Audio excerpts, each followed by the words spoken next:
छठ पूजन के समय आ गइल बा भैया। और एगो नया नौहर औरत अपना पति देव से छठ पूजा में आवे खातिर कानी होरा करके बुलावत दिया। तो धर्म भाई के आवाज में सुनिए भैया।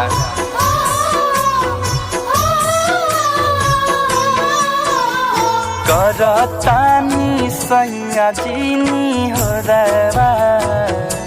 घरे अब की बार करतानी सैया जीनी हो रवा घरे अब की बार मनवा में हुक लागल छठी के अर्जी बाटे तुह से हमार करतानी सैया चीनी हो रवा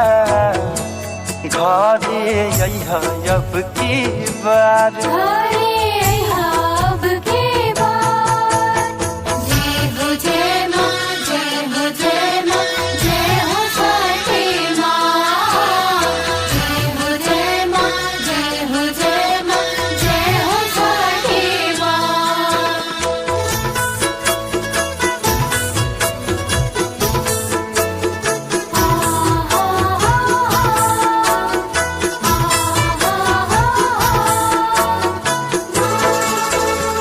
लिहब हम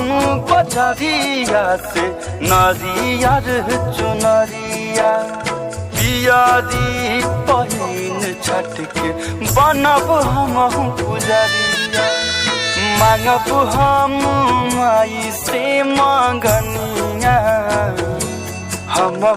छठी घाट जाए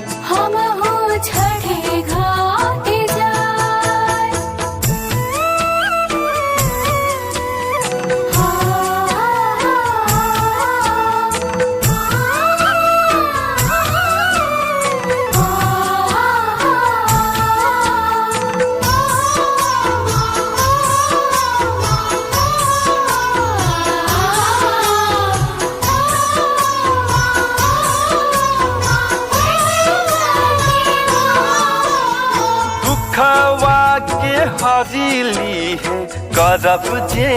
पूजैया करन बेदर्दी संग धर्म सुनी सैया छठी माई से करब हमको हरिया गोदिया भरी है हमार करतानी सैया जीनी हो रवा घरे अब की बार करतानी सैया जीनी हो रवा घरे अब की बार।